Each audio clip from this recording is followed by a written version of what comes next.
We're going to kind of go round robin style, but what I want to make sure that everyone is really clear about is that we have two sets of districts up here.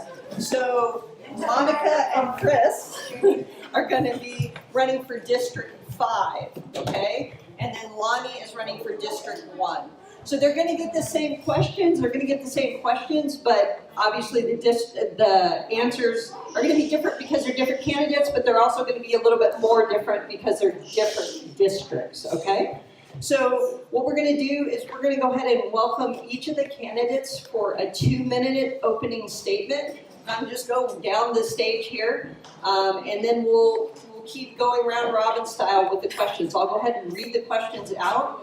And the question responses will be about 3 minutes apiece, and then we'll try to leave some time at the end for some Q&A from the audience, okay? All right, this is a great opportunity for us early. It's sooner than we think. March is coming very quickly to hear about the candidates, why they're running, what they know about their districts, and what kind of priorities they would bring forward. So I'll go ahead and open it up here for the candidates to give a 2-minute opening statement. Our timekeeper is going to be Hector here. He's going to give you a 30-second sign and then a little, maybe, what is that, orange or pink or salmon stop sign when it's time for you to stop. So here we go. Opening statements. Oh, go ahead. Sorry, I think it was 1.5. No, I'm changing. Because I'm in charge. So, up to 2 minutes. You don't have to take it all. Less is more sometimes. Here we go. Thank you so much. Hi, everybody. My name is Monica Martinez, and I'm running for 5th District Supervisor. I have been a public servant my entire life. Public service runs in my family. My father was a fire captain, my mom was an elementary school teacher, and both were actively involved in their unions. My dedication to public service really started when I came out as a young adult in my conservative Mexican-American family. It's the first time that I experienced the harsh realities of discrimination and rejection, and since then I've dedicated my life to fighting for those who are most vulnerable and ensuring that everybody has a voice. If you ask me what I'll do as 5th District Supervisor, I'll focus on 3 things: recovery, resilience, and representation. Recovery, because our community has been through so much over the last few years, and we deserve everything that the county has to offer to get us back on our feet. Resilience, because it's not enough to simply survive. We deserve to thrive. And representation, because wouldn't it be a refreshing change to have a woman's voice on the Board of Supervisors? So please join me in bringing a fresh voice to the 5th District and support my campaign for 5th District Supervisor. Thank you.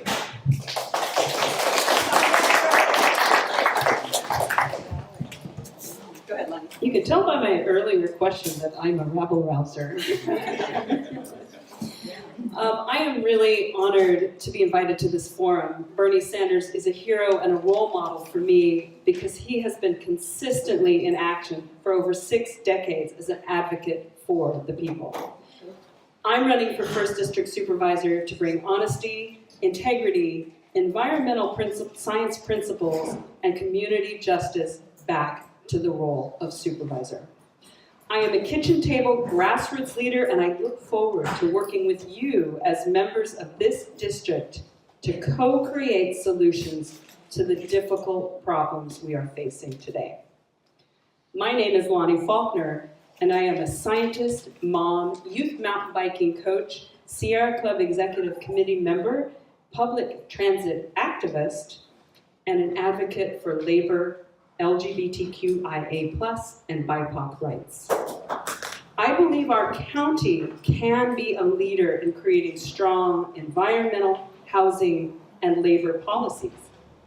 It is critically important to listen to and work with you on issues that impact our workforce and neighbors, including affordable housing and homelessness, disaster preparedness, and community connectedness, where our children can once again walk and bike safely to school, where everyone, including our seniors and people with disabilities, can have access to an affordable, vibrant quality of life.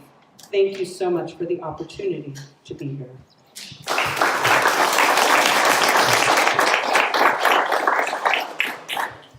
Hello, and thank you so much for having me here.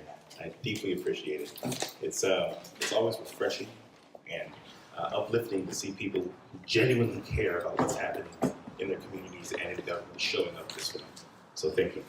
My name is Christopher Bradford, and I'm running for the 5th District Supervisor position. I'm running because when I needed my county there for me, it wasn't. I lost my home in the CCU fires, and I directly experienced the gap between what citizens need from government and what they're receiving from government. And there's a lot that needs to be changed. I'm a fierce advocate for my community and have been for a long time. And my community right now is suffering deeply. I have children growing up in the schools here. I have businesses here. I've got deep roots here. And I want our communities to have a future. And right now, with some of the issues that we're experiencing around housing, around infrastructure, these things are so important, and we're not going in the right direction. When my kids graduate high school, they're not going to be able to afford to live where I live. You know, they're going to have to leave, and some of your children have already left. Right? Yeah, that needs to stop. I want our communities to be enriched. I want our communities to thrive and not just survive. And we only get that with real advocacy. We need a person in position who not only has skin in the game, but is willing to fight. Willing to do uncomfortable things, willing to push people, really willing to be the squeaky wheel. They say in government, the squeaky wheel gets the grease. I'm going to make a lot of noise for the 5th District. Thank you.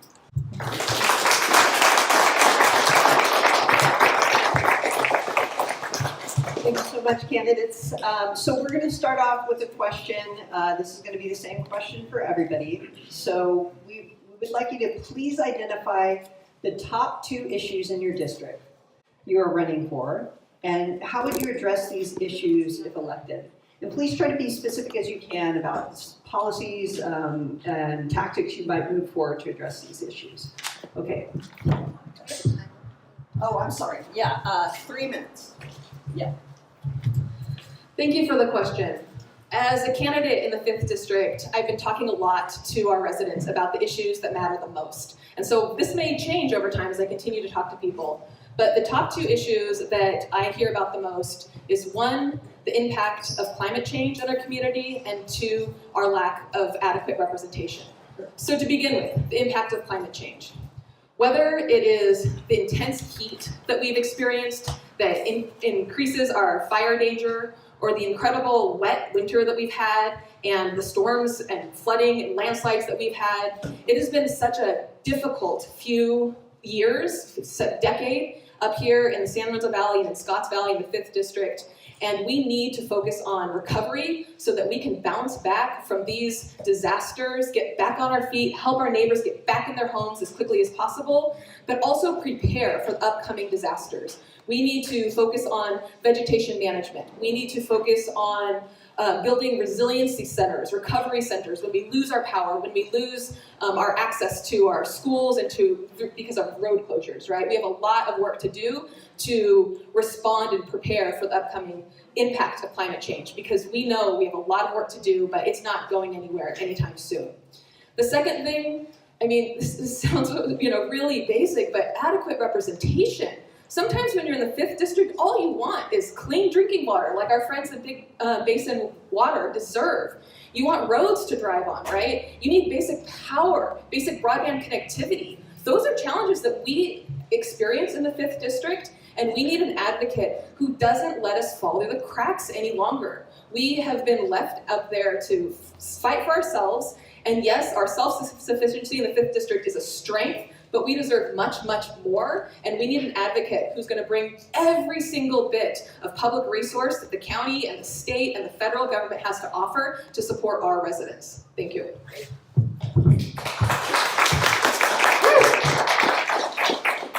Top 2 in your district. And how many minutes? 3 minutes. Okay, great. Up to 3. You don't have to take longer. Great. So the 2 top things that I have heard from people in our district in terms of importance are housing being number 1. Now, I'm going to talk more about housing in the second segment question that comes after this one. So I really want to focus on disaster preparedness. When we talk about disaster preparedness, I think of this as an overarching umbrella that actually addresses a lot of issues. So we're talking about, of course, floods and fires. As we're getting drier, as we have less water available to us, fires are becoming increasingly more of a risk for our communities, as it is, I know, with District 5. We also have the same issues in District 1. We have a whole rural component that goes way up, all the way up to the line up above in the hills. So it's really important that we help manage those systems and manage the brush, as Monica mentioned, and that we can create fire-safe communities. But I want to take a kind of a higher level, and that is our environmental perspective. Right now, we have the Climate Action Plan with the city and the Climate Action and Adaptation Plan with the county. And these two programs and the collaboration that we do across the county are really essential. It's time that we actually put a lot more energy and effort into understanding and implementing these plans, because it is these plans that will actually help address all of the issues that we're facing, including the floods and the fires, as well as epidemics and other things. And when you take the next step level down, you say, well, what is one of the most important things that contributes to our environmental risks? And that is transportation. So we can do a lot with transportation. We have the power around that, and how can we address transportation? Well, we can put money into robust public transportation systems, and we can create ways that are safe, that we can get out of our cars and actually access one of the greatest things that we've had this opportunity, funded by the state, to build our rail line, is really an important aspect to our community. So a lot of you know that we worked very hard as a community to buy our rail line.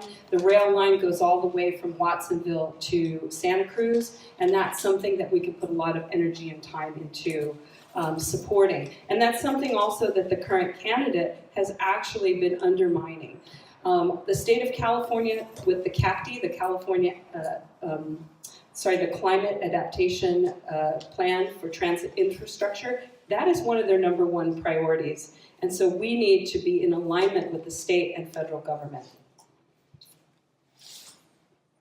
Also, response, recovery, and resilience, and expediting bureaucratic processes so that we can bring in more grants, more money, and more support for our community. Thank you very much. Great, thanks.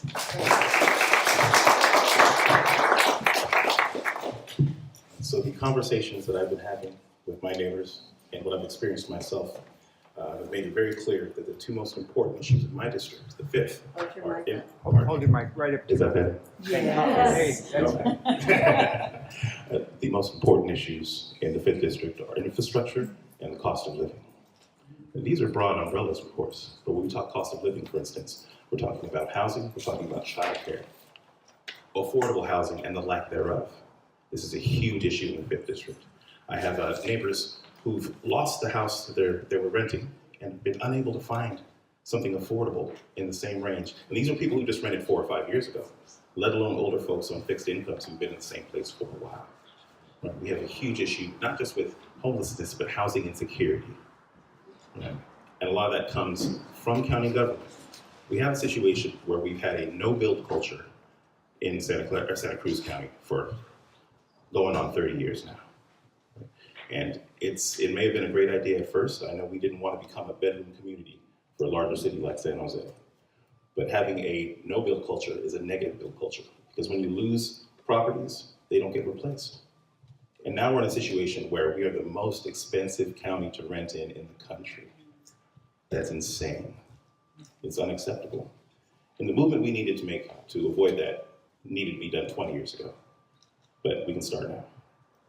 We can start by removing obstacles, by changing the culture in our planning departments, to start with yes instead of trying to find a no.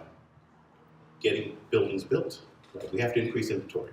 We have to get fire victims back in their homes. We have to make it so that neighborhoods have the right housing for their neighborhood. You know, I understand that sometimes folks get concerned, you know, about building and increasing inventory because they're worried that it won't be the right building for their neighborhood that comes. But we can find the right building for each community. You know, there are different options that are available, right? A duplex here may be the right choice for Scotts Valley. Maybe 4 tiny homes on a single family parcel is the right choice for Bentonville, right? Each area can have its own solution.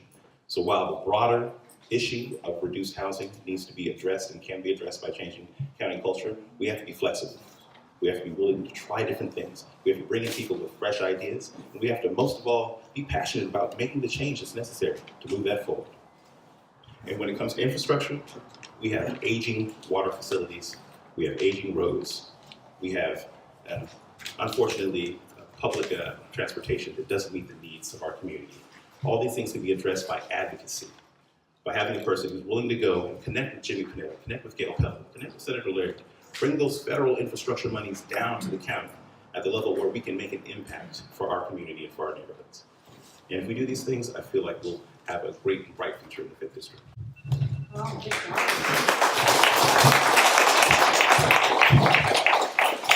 so much. So there was a lot of talk about housing by everybody, not surprisingly.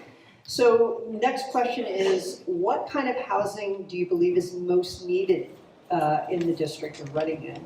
Try to get specific too about when you talk about affordable, what does affordable mean to you if that's part of the landscape of housing you're interested in? All right. Thank you. So I want to start by saying that I have had a career that's been dedicated to addressing homelessness and housing affordability. Starting when I was working on Skid Row, developing permanent supportive housing for women who are experiencing homelessness, to today, I'm CEO of the largest health and human services nonprofit in the county, and we deliver a number of housing support services throughout this county. And so through this work, I want to say that I believe that housing is a human right, and I believe that housing is healthcare. So when I think about the 5th District, I'm not just thinking about our small community, I'm thinking countywide and statewide and regionally. We have a huge housing affordability crisis, as you all know, and as you all experience. So we need to focus on developing further affordable housing, and we need to do it in a smart way. We need to do it in a way that is appropriate for the communities that live there. We need to make sure that each district is doing their fair share, so the 5th District is stepping up and is providing its fair share of affordable housing. And that may look different in the San Lorenzo Valley, where we don't have the infrastructure. We're on septic. We can't do a major high-rise, right? We're not going to do that in Ben Lomond, but we can focus on ADU development and new permitting processes that allow us to grow in the ways that we're allowed to up there. And then we look at the corridors that we can grow in. We do have corridors in the San Lorenzo Valley. We do have corridors in Scotts Valley where we can do our fair share and contribute to affordable housing. And while we're doing it, we also need to meet our climate goals. We need to focus on transit options. We need to be a more bikeable, a more walkable community. And we need to invest in greater capacity, greater number of units in smaller spaces where people can travel, live, work in a sustainable way. So that's what I think about when I'm thinking about affordable housing. And then also we have a major crisis of homelessness in this community and across the state. And so for those communities, we still need to focus on permanent supportive housing. We need to get people housed first, because the data shows that if you house somebody first and then provide them with supportive services, their costs on the public system will drop. They won't be in and out of the emergency room, out of the hospitals, out of the jails, and we can support them to live a thriving life. And so that's something I'd be majorly committed to as a supervisor. Thank you.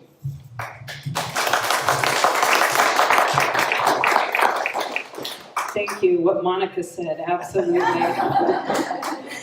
Housing first is absolutely healthcare. We have to get people out of the streets and get them a continuum of care in order for them to even be able to think about getting to the next steps of improving and being successful in getting out of the, let's say if they're having mental health issues or personal health issues or whatever issues that they're going through.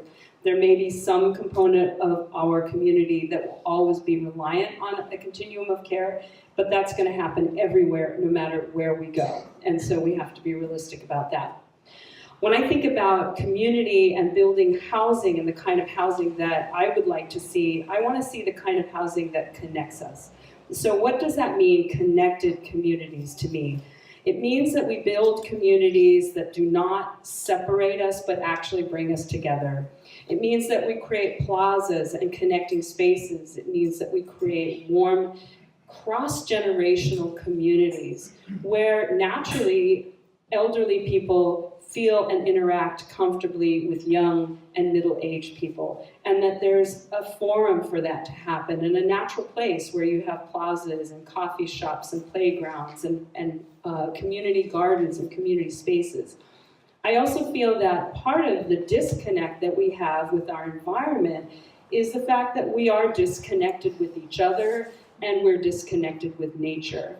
And so how do we address that? I think that if we have nature, urban wilderness spaces within our urban areas, then we can have access and connection to nature. We can have community gardens, and that gives kids at a young age the opportunity to get their hands in the soil, understand the seasons and how it impacts them over time. I also want to say that welcoming beautiful community spaces that are closer to public transit are really essential. If we're going to move environmentally in the positive direction, we've got to get people out of their cars and into public transit or onto their bikes or walking. If people are elderly or feeling or unable to because of certain disabilities to ride a bike, they should be able to walk, roll, and have other means of easy access. So that means rezoning and having things like grocery stores within a walkable distance. We should have grocery stores within 5 to 15 minutes of our houses, or a little cafe, or a little restaurant. So all of these things, how do we set up our communities so that we're connected, so that we have easy access, kind of like they did back in the 1940s and 50s, that you have easy access to opportunity, easy access to materials and goods that you might need to get to. Again, density along transit so people can get to farther places if need be. I hear that our community does not want high-rises, and I think that we can build communities that connect and still have higher density along transit centers. Thank you very much.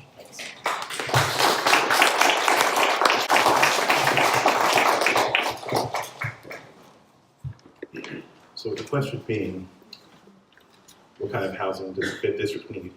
The answer is housing that we can afford to live in. And by affordable, I mean not spending half or more of our income directly on housing. That's where we are right now. Most folks aren't meeting that 30% number, right? That's the ideal. You're spending 30% of your housing. I remember reading that and just laughing and laughing, 30%. Yeah. Yes, right, yeah, exactly. Yeah, right. That's not happening. So we need practical answers for this, right? We have to build, we have to address the kind of homelessness that is being experienced in the 5th District. Most of the folks who are homeless in the 5th District are homeless because of county policy around rebuilds. We got folks living in trailers, living in yurts, sleeping on people's couches, who are unable to rebuild their homes, right? So I say we need to be targeted. We need to figure out what the problem is in the area that we're representing, and we need to present solutions that target that specific problem. Because then we can make progress, right? We can get things done by chopping that wood and carrying that water. Again, we have to be practical. I want housing to be affordable. I want it to exist, and I want it to be accessible. When I was a young man, I moved out of my parents' house in my early 20s after moving here to California. And I wanted to do that as soon as possible so that I could enjoy my life.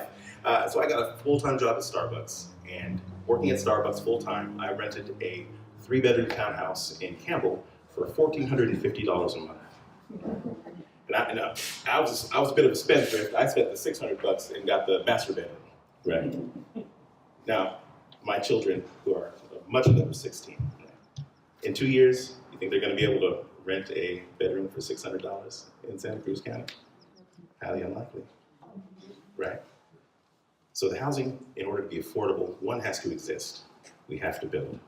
We have to focus on affordability by creating partnerships with builders, creating tax incentives, going out of our way to make it possible for people to build ADUs, and not just making the permitting process easier, making it cheaper.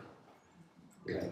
We have the Hello ADO program right now that's supposed to streamline things, but streamlining me getting to know isn't doing anything for me. Right. We need to make it so that folks can build, that they're not financially punished by the building process in such a way that they are spending money and not having a building at the end. And that's where a lot of people are right now as well. So when I say housing affordability, I want housing that people can afford and still have enough money left over to save and thrive. It's important and we can do it. Thank you.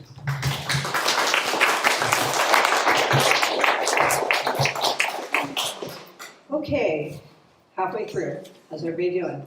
Good. Pretty good? All right. So let's talk a little bit about the people who live in your district and what their needs are.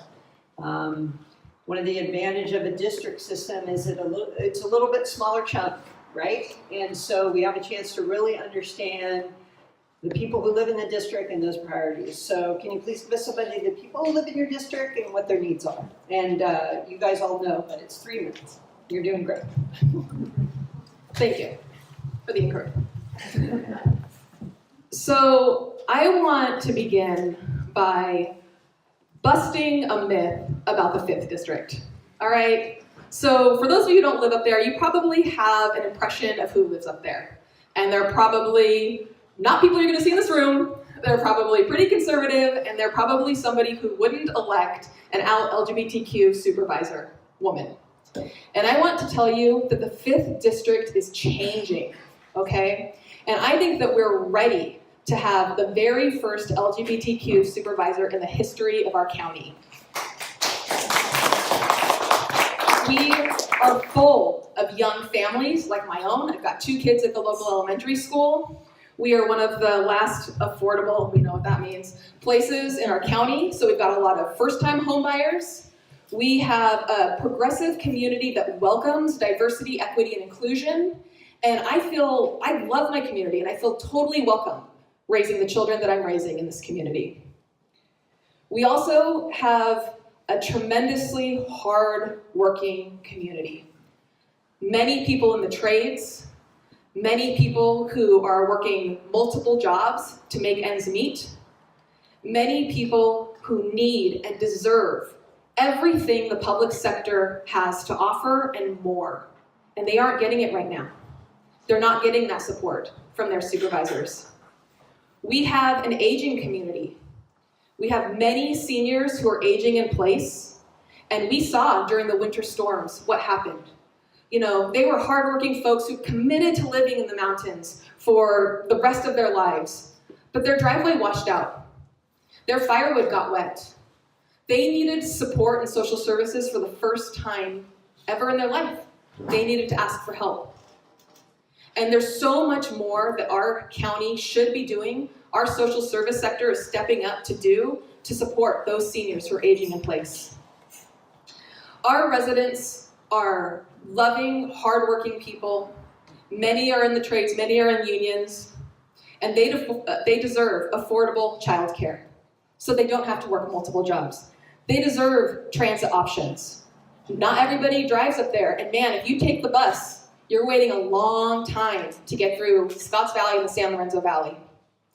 They deserve basic infrastructure. They deserve power. They deserve broadband and connectivity, reliable power and reliable broadband.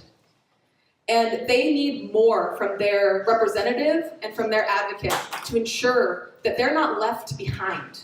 That's what I want to do as the next supervisor for the 5th District. Thank you.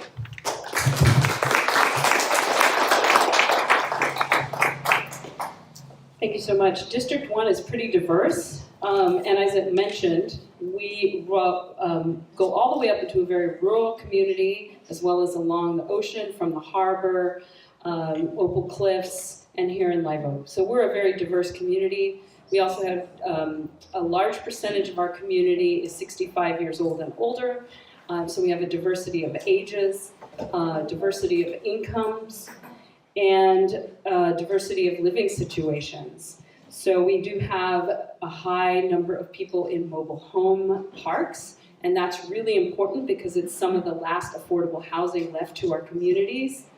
We have a large number of working working community members, and rural folks who work from home. So some of the things that are really important are the broadband that Monica referred to. This is really important not just to access to get on and surf the internet or to work from home, but it's actually really important for safety.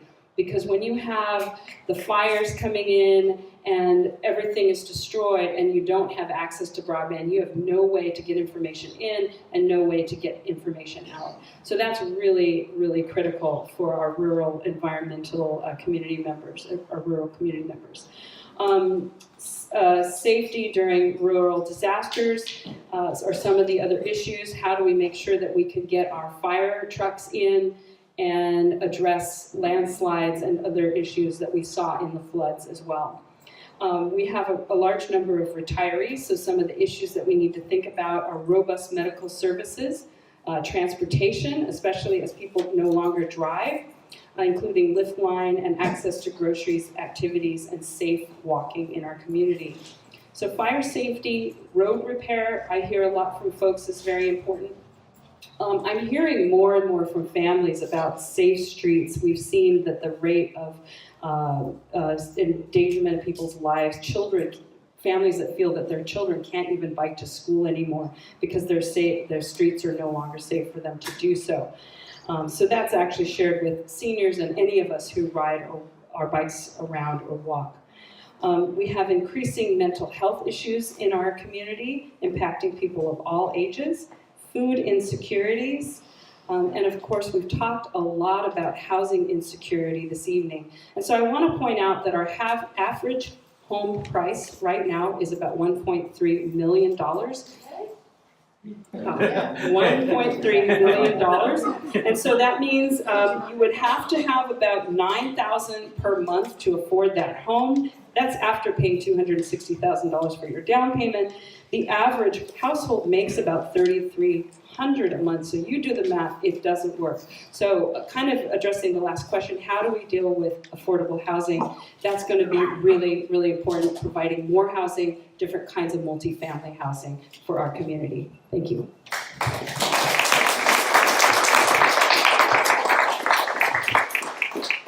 So the 5th district is a microcosm of the broader county, in that we have people representing a huge swath of the citizens who live in our county.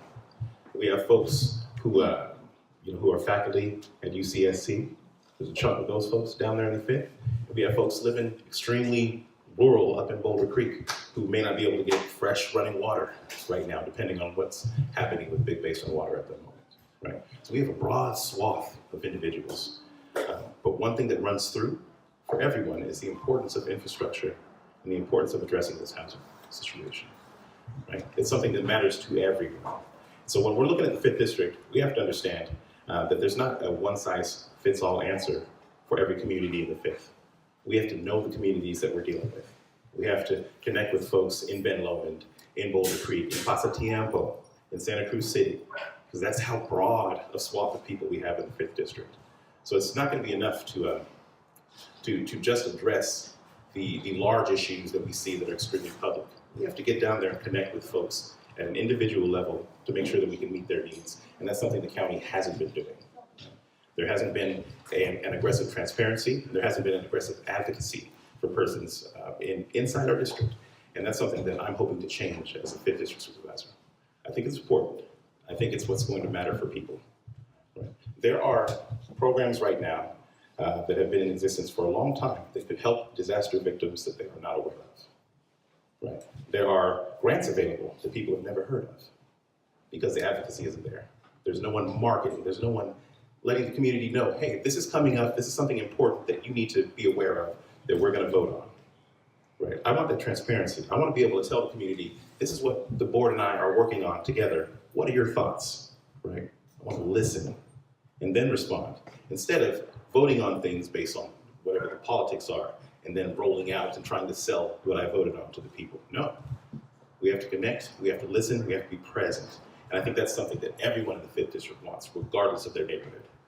Everyone has needs that need to be met. And they can only be met if the person in the seat is listening, is open to ideas, and is ready to fight for them. So I personally live in Boulder Creek, but I have businesses in Scotts Valley and in Santa Cruz, as a matter of fact. So when I have my feet on the ground everywhere in the district, and so I can understand that you need a different approach for different communities, and you have to represent all the communities in the district. So it doesn't matter to me what a person's personal politics are. If they disagree with me, I like them to disagree with me from a home they can afford with fresh, clean water. They can yell at me and throw tomatoes while they live and thrive. And that's all I want. Thank you.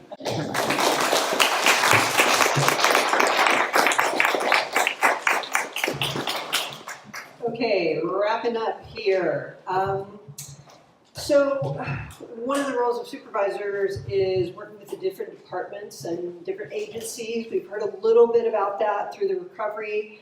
So for the last question here, as supervisor, how would you work with various county departments and outside agencies to accomplish your goals? Thank you. So I have been the CEO of Encompass Community Services for 9 years.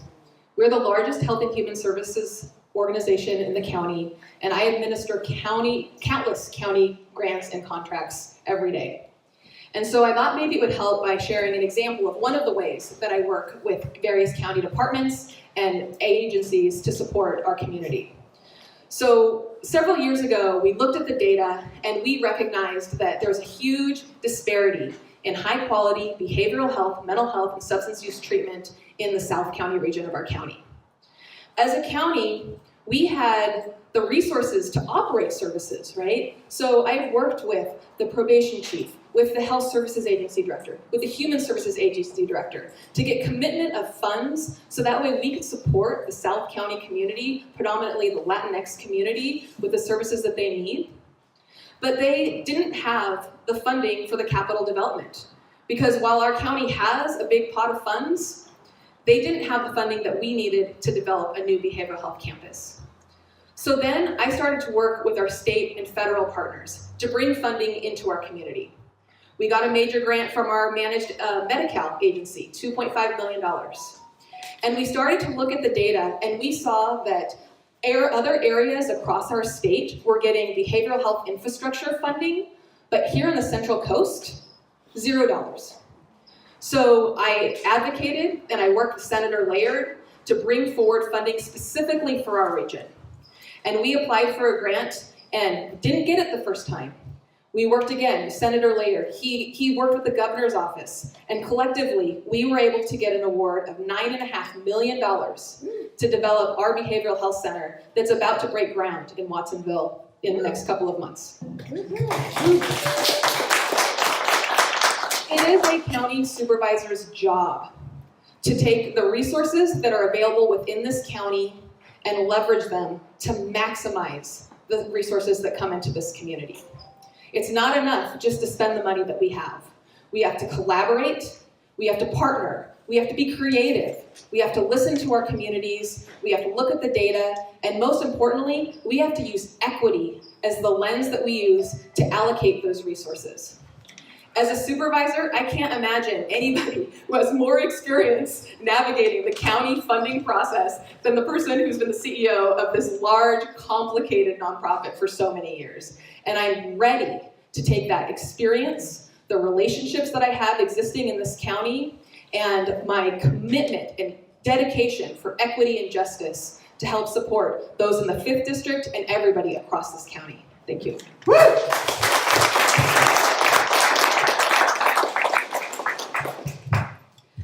Well, first of all, I want to say across every agency within the county, at every level, equity and the environment need to be integral from the foundation. Not a tack on, not an add-on, not a oops, we forgot, let's just mention it now, but really integral at every level. So that's important. But as far as how I would accomplish my goals and work with agencies, the first thing I would do is to reach out and to build those bridges. And that means having conversations, sitting down, learning who the people are, what the people do, where there are efficiencies, where there's inefficiencies, and see what people's ideas have been to close those gaps and create connections across agencies.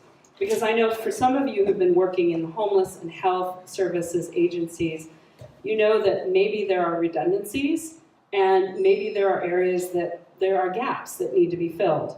And so I think as a strong team of supervisors, we can work together with the agencies to find the gaps that we can close and the things that we can strengthen.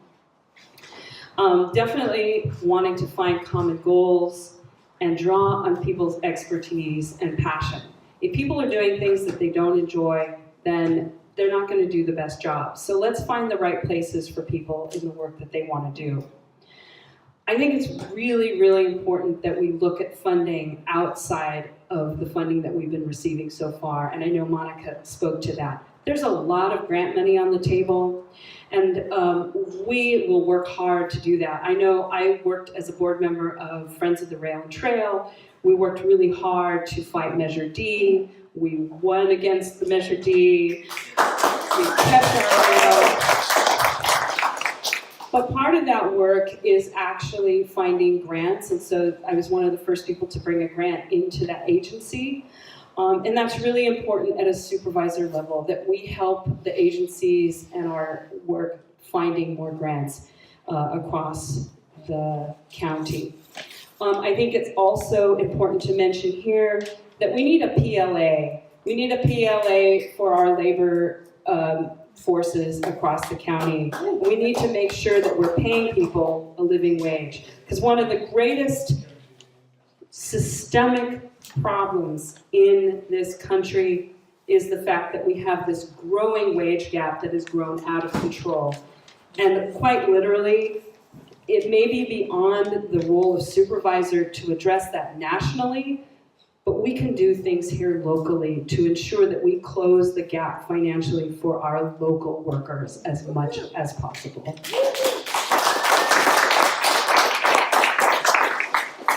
So working to be in alignment with state and federal climate goals is really important, and we can talk about that another time. Thank you.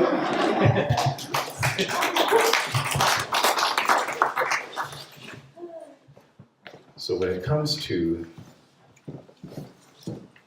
working with other agencies, other individuals who have access to greater funds, connection is important, passion is important, presence is important. I don't have the experience of being an insider when it comes to negotiations with the county, but I have the experience of being someone on the outside, working hard to bring funds from the federal and state level down to the neighborhoods. I've got a ton of experience organizing my community. We've had serious issues with just folks just not paying attention. The county not adequately regulating utilities and other things that have left folks desperate for attention and for help. And a lot of times, you need the county supervisor to be that bridge in between. And that's part of why our campaign theme is bridging mountain communities. We need someone to go to our federal partners, to talk to Jimmy Panetta and say, hey Jimmy, this is what's happening in our neighborhoods, right? To connect with Gail, to connect with Senator Laird and say, how do we get these infrastructure funds that just got passed down to us at the community level? Right? And in order to do that, one, you have to be connected to the community. You have to know what's happening there. You have to be working from that grassroots level so that you know what to say when you connect with these people. And I've done that for my community. I've been present. I've been present where I wasn't necessarily welcome, but I'm fine with being uncomfortable if it gets my people what they need. And that's what we need from our supervisor as well. These connections, these relationships are how things get done. You have to be willing to go out there and fight. Now, it's certainly complicated when it comes to getting funds and grants to the right places in your community, to places where they're needed.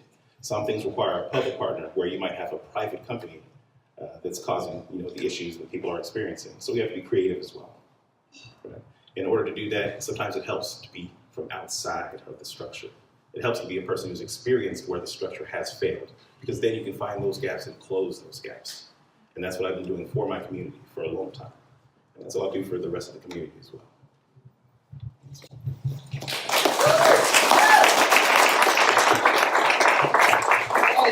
Let's give a big round of applause for our candidates.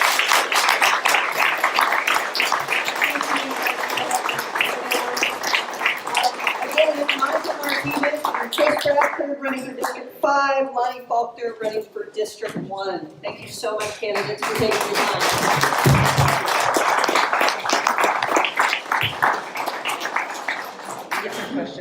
So I'd like to invite our city council candidates for the city of Santa Cruz. Joe Thompson is running for District 5 and Joy Schendledecker is running for District 3. We're going to go ahead and move right along into questions. Thanks for coming, you two. All right, here we go. Question 1. What measures can a city council take to ensure the development of low-income housing? So be as specific as you can about kind of what you think the purview of the city council is, and then what are the policies or tactics you may be able to move forward as a council member. Go ahead and go with Joe first. Well, thank you everyone for coming and participating. It's really great to see the turnout we have tonight, and really looking forward to having further conversations like this with all you folks. But for those who don't know me, my name is Joe Thompson. I'm running for Santa Cruz City Council District 5, and I was the Starbucks union organizer for our local Santa Cruz union stores. And thank you. And for me, when it comes to affordable housing, this really hits home. And for me, I would not be able to live in Santa Cruz if I did not live in the housing that I live in now. I live in a co-op, El Rio Mobile Home Park. I'm able to afford to live there because it is rent stabilized and is very affordable. If I wasn't living in that housing, I would not be able to live in Santa Cruz. And that to me shows how dramatic this problem is. And for me, we need to ensure the City Council is developing truly affordable low-income housing. And what does that mean, and what does that look like? And for me, there's a lot of different things that can be. But there's 3 main things that I'd like to focus on the City Council. The first one is establishing and supporting community land trust. These are projects that are really going to help long-term development of affordable housing in our community and keeping it in our community, so we're not building these very expensive rentals that in 50 or so years become market rate again. This will allow for truly affordable housing for decades to come. The second big thing that I want to really focus on, and that's being currently implemented in the City Council, is hopefully raising the inclusionary zoning to about 30% is my goal.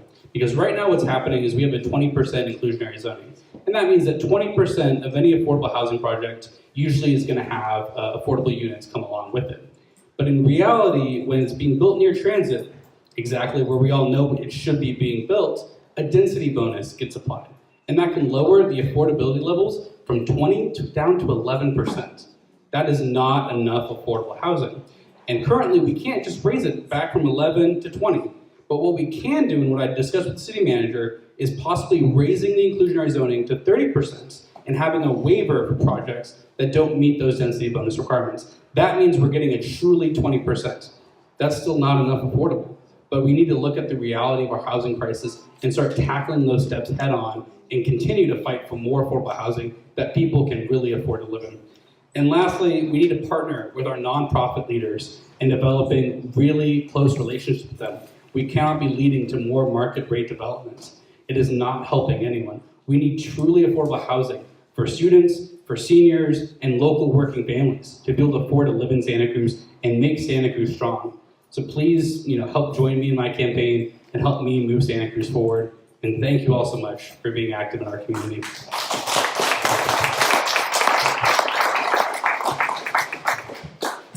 Hi everybody, I'm Joy Schendledecker.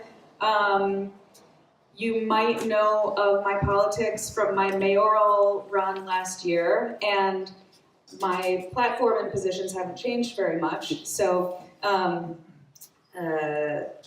you can just go to my website to see that. It'll be updated soon though.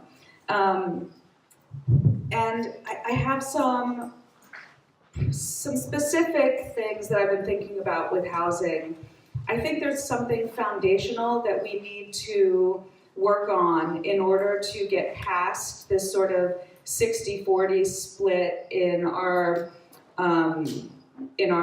city council makeup and our voting results. And I think we need to reduce the influence of real estate interests, property interests in the city. And one of the only ways to do that, I think, is with actually campaign finance and electoral election reforms. So, for example, having mandatory spending limits instead of voluntary ones, reining in however we can the Santa Cruz Together local PAC that we have, even if it's just through campaigns to let people know that dark money exists in our community, because I think a lot of people don't realize it. And through that, we can, I think, even publicly financed campaigns get better representation so that we're not constantly in the minority when we know that the city is much more evenly divided in terms of opinion.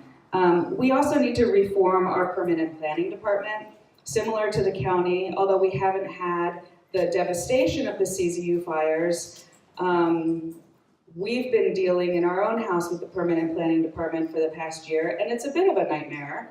And I know plenty of other people across the political spectrum who have also had to deal with this. And it just, your house can literally be falling down around you, and you cannot get a permit, and or it costs you tens of thousands of dollars to get a licensed designer and get through like the actual permit. So that could go a long way. And grandfathering in properties that are already there but aren't up to code. So we can increase our inclusionary ordinance to match the needs of the residents. Ideally, that's 50% because, 50% of people need the housing that's in the bottom 50% of the economic bracket. Let's match. I know politically that won't work, so I'm not naive, but let's incrementally get there. Let's pass a progressive property transfer tax. We probably need electoral reform first. Thank you. Thank you. You guys a little bit of a curveball. I'll give you kind of a closing statement since I forgot the opening statement. We did it anyway. We were like, we're just gonna fit it in there. Yeah, well, I'll give you a little extra time at the end, so apologies for that. I just got so excited about the housing question. Okay, so Joey, we'll go to you, and then over to Joe. As the city considers plans for West Cliff Drive and the Wharf, what priorities should be considered? Yeah. Dun, dun, dun. I know. This is like an impossible question in some ways, but it helps that we're talking about priorities, not the actual things that we're gonna do. So for starters, I think the priorities should be equity. We need an equitable planned retreat and ecological considerations. Those should come before commercial interests and maintaining the status quo. I mean, one way or another, West Cliff Drive is going to change. It is changing already. We have intensified, we have climate change and the intensification of storms and that damage. It is happening faster than predicted. It's going to continue to probably shock us. Insurance companies are already refusing to insure certain properties. They're leaving the state even. So these properties are it's going to become harder, I think, for people to get their properties insured. And the Coastal Commission is going to limit how much buttressing we can do of the coast. So there's only so much we can do to maintain what's there right now. At the same time, I think our first priorities, the real question we should be asking is how can we prioritize frontline communities that are going to be hit earliest and hardest? Those are often BIPOC communities and poorer communities like Beach Flats neighborhood, like Paro Valley. And that may not directly affect my district, District 3, but these are our neighbors and our family too. So let's work with them and as a priority in the climate change process. And then I think, what we have now is city staff has sort of takes the lead with consultants. And what we need instead is, I think, to flip the model upside down and have neighborhood, community-based assemblies that are bringing up the solutions through the representatives that they elect, and the representatives take it then to staff, because that's sort of how it should work. It's not how it does work, but it's how it should work. So, I think I can end there and hand it over to you. Thank you, Joy. Obviously, agree with a lot of the things that we'll be doing on the City Council will be together.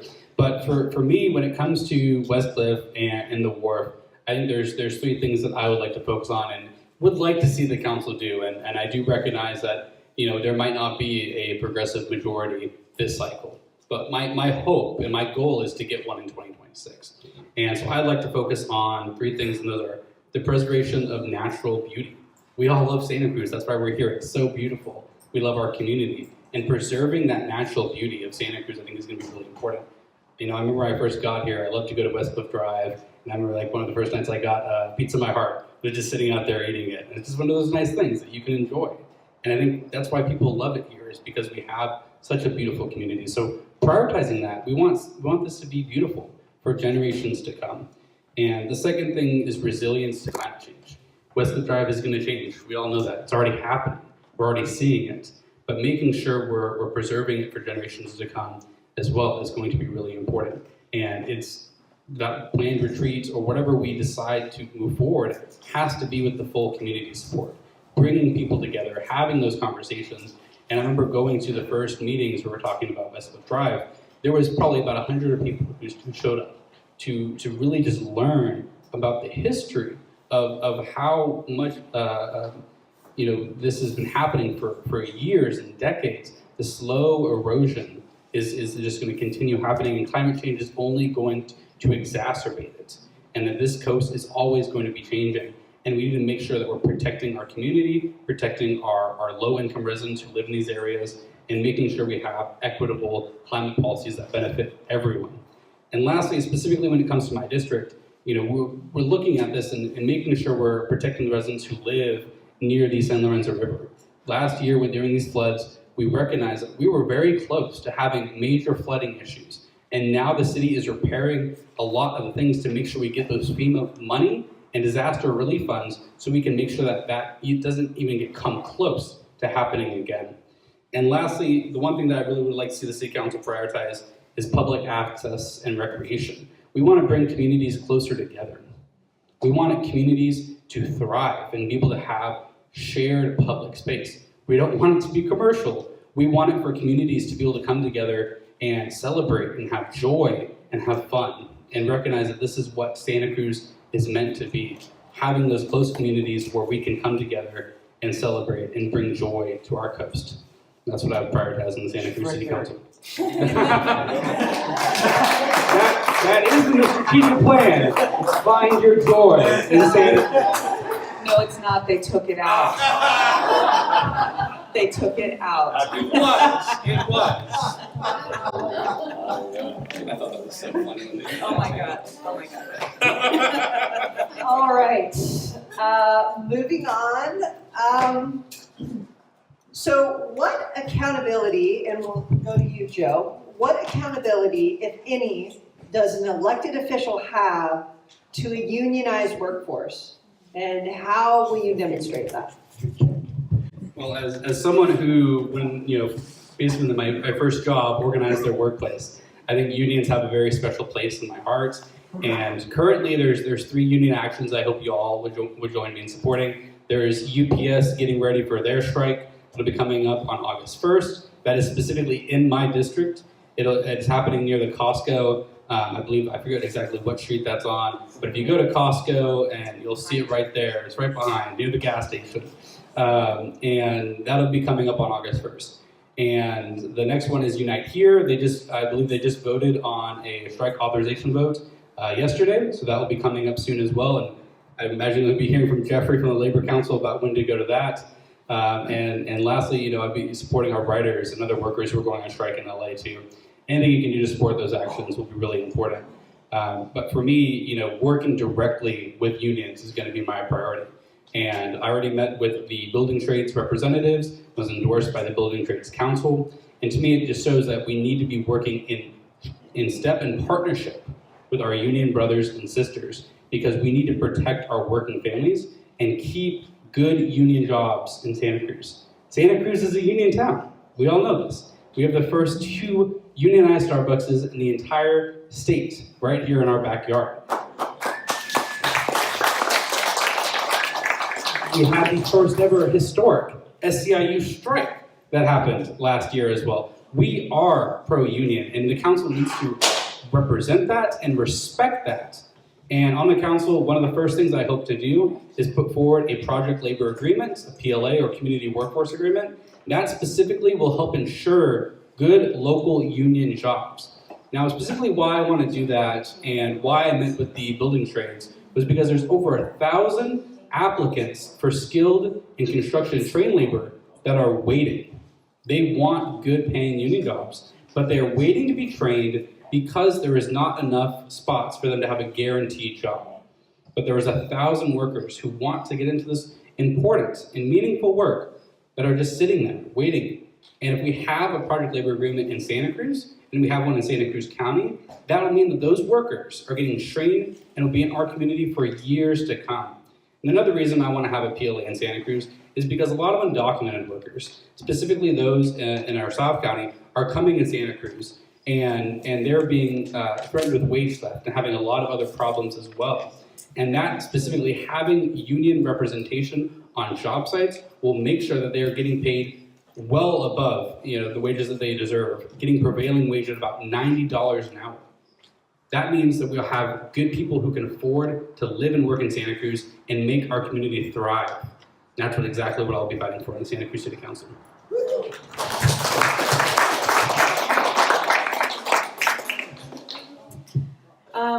So I think that our support for labor has to be unconditional, and sometimes that is a little tricky because different labor sectors have different interests. But I think in terms of our local workforce, aside from a PLA and working with the building trades, SEIU at the city level and county level, that's a huge number of employees and city and county residents. And I think our obligation to them is to, first of all, to listen to them and their needs, to hear about what their workplace conditions are, to hear about the relationships in their workplaces between them and their managers. And, from visiting strike lines last year, I don't think that our city council and staff has the culture that is really doing that. So I think, having an open door policy with regular meetings, weekly meetings, or office hours, and being available at any time to hear from workers that they are really who keep our city going, especially the workers that are below middle management.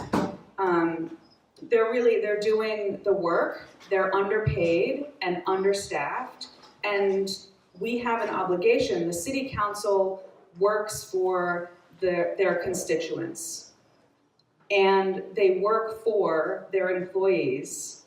They're supposed to be looking out for their employees, not treating them as the enemy or people that are trying to game the system.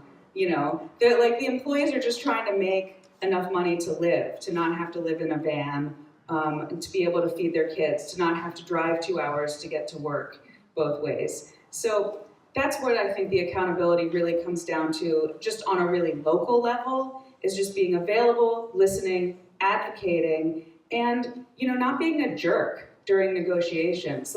Really just showing up and being open and responsive, and then advocating for those workers to get the raise, to get the COLA, to get the equipment before management level gets those things, and before the police union gets those things. Instead of dragging it all on. I also want to say the temporary workers really get the worst end of the deal. They are left out of the regular contract negotiations, and they're just really like, whether it's from the city point of view or from the union point of view, they really need to be included in those negotiations and not be left out and not have a living wage. Thanks.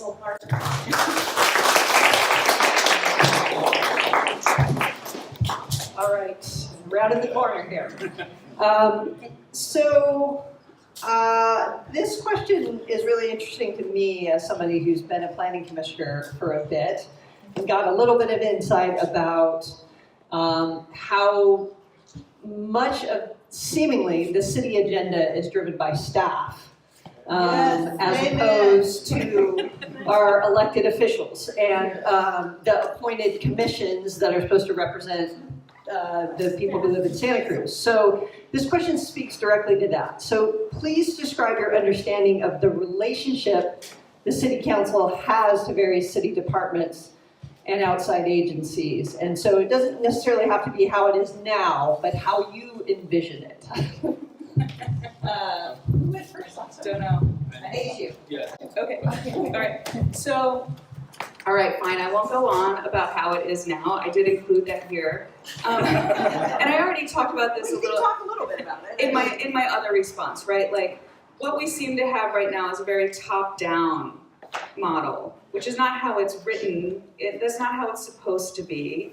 You know, the city manager is supposed to work for the city council, and you know, it just seems the other way around. So, I think that what is supposed to happen is, like I said, you know, the populace, you know, elects representatives, and they work for them, and then they direct the staff to do things, and then the staff, at the direction of council, carry out projects and hire other people, sometimes consultants, sometimes, you know, contractors, subcontractors, and so, you know, that's okay, that's fine. I think that as much as we can have bottom-up governance, that's for the better.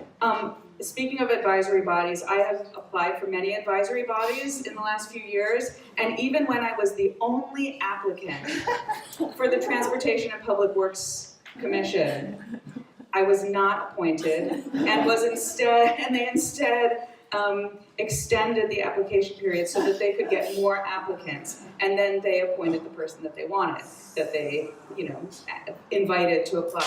And that's happened several times, and I think, you know, advisory bodies can correct me if I'm wrong, but, you know, they're political appointments, and so they end up being stacked with people who are basically in agreement with the council majority. And it's actually gotten a little bit more restricted now because each council member gets a turn at appointing a single person, and they're almost always approved.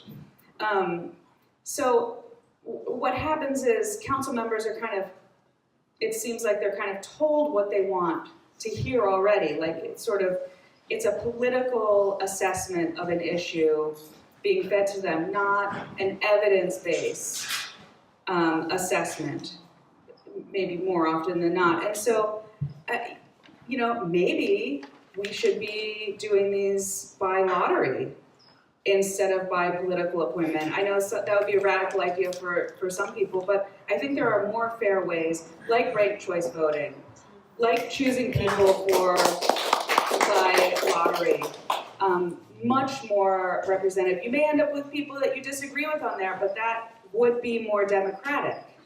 I'm a socialist, but that doesn't mean that I think that everybody should be a socialist totally in agreement with me.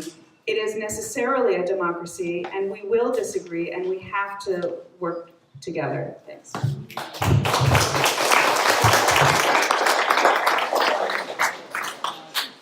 And specifically when it comes to city council right now, they are completely controlled and managed by staff. They are a rubber stamp, essentially. Yes. When it comes down to it, and that's very true. And I think one of the main reasons for that has changed is because they are elected right now, but they aren't really responsive to the constituents that they were elected to represent. No. They aren't at all. They aren't listening. And they will have public comment on multiple items and still vote whichever way they want to. And for me, it is going out of the community and really hearing what people have to say, because their voices matter more than that staff person who is just telling them what to do. That is the reality of the situation.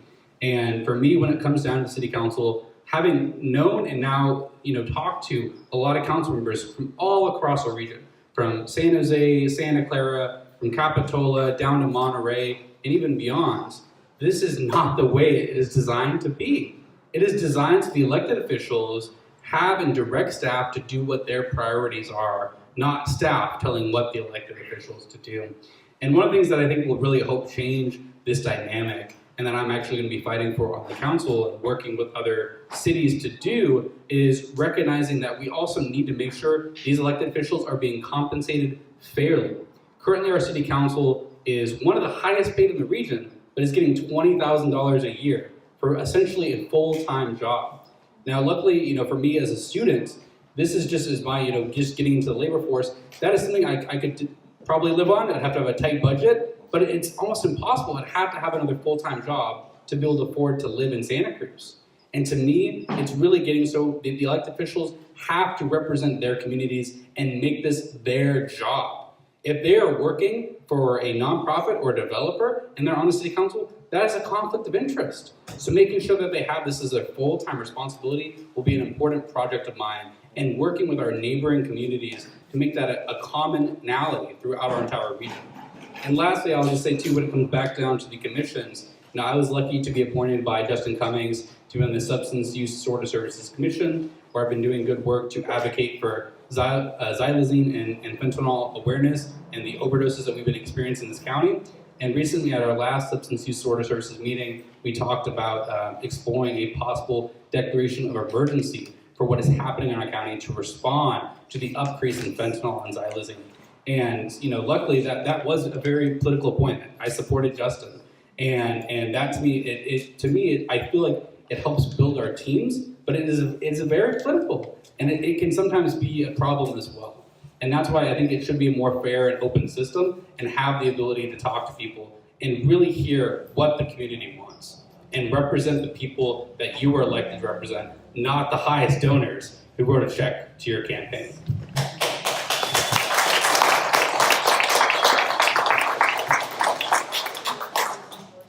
Okay, we got a little bit of time here, and so since I kind of forgot the opening statements, I'll give you guys, we'll go ahead and give you 3 minutes here at the end, but I also maybe, as you kind of have your closing statements here, if you could throw a little bit in about, I think it's pretty clear that you likely are going to be operating from a minority position on the council, and obviously you have a plan for that because you two are running. So it'd be great if you could kind of wrap that into kind of your overall vision of why you're running, why you're looking for the endorsement from Santa Cruz to Bernie, and we'll go ahead and go 3 minutes. Well, thank you, and I've been a Santa Cruz to Bernie member for as long as I've been in Santa Cruz, and will continue to be, and excited to see where this organization goes as this next presidential election is coming up. But for me, why I'm running for Santa Cruz City Council District 5 is to represent Sandy Brown's seat. And to me, I've learned so much from Sandy Brown, and having her mentorship in the seat is going to be really important for me. And she's been such an amazing councilman that we have, truly representing the people, and not the corporations, not the real estate interests, really representing the people. And I've been, honored. She's in North Carolina right now, otherwise she'd be here. But I actually lived really close down to her, so I can bug her all the time now. But for me, it's really important that we have these conversations just like this. But I'm honored to be here talking to you guys tonight, and would really like to have further conversations with anyone who wants to talk about how we can really move these campaigns forward. Operating in the minority is going to be a big struggle, and it's something that I'm kind of reeling with now, how that's going to look like. And I think it's what I've learned from Sandy is still finding ways to work with all the council members, no matter what, because there's going to be something that you can agree upon and you can work together on. We're not going to agree on everything, but it's finding those common issues to really move Santa Cruz forward. and find out how we can make our community more beautiful for years to come. And so far, I just kicked off my campaign this last Monday. We put out a video. You guys can visit our website, which is votejoethompson.com. Social media is at JoeThompsonCA. And I've been honored to endorse by the UCSC College Dems, the Santa Cruz and Monterey Building Trades, Smart Local 0023, which is the bus drivers union, Congressman Ro Khanna, and Sandy Brown has also endorsed me as well to succeed her. To me, it's having these progressive endorsements really shows that I will be a progressive advocate on the city council. And there's been some activists here who pointed out recently that the Santa Cruz City Council had in their strategic plan possibly another cop city for Santa Cruz. And that is something that I will absolutely fight against. And I'm so glad that they're doing work in Atlanta to fight against that, because we will not let that happen in Santa Cruz at all. And that includes pressuring our county board of supervisors to not allow that as well. So to me, it is really bringing our community together and recognizing that we need restorative justice, we need economic justice, we need environmental justice, and we need labor justice for our workers in this community, along with fighting for affordable housing and making sure we have equity, diversity, and inclusion. Because Santa Cruz is not where it used to be when it comes to this, and I'm honored to be running to represent the most diverse district in Santa Cruz City, but that's because of the UC campus. So thank you all. I have some buttons, literature, all that good stuff in the back, so please check it out and come talk to me afterwards.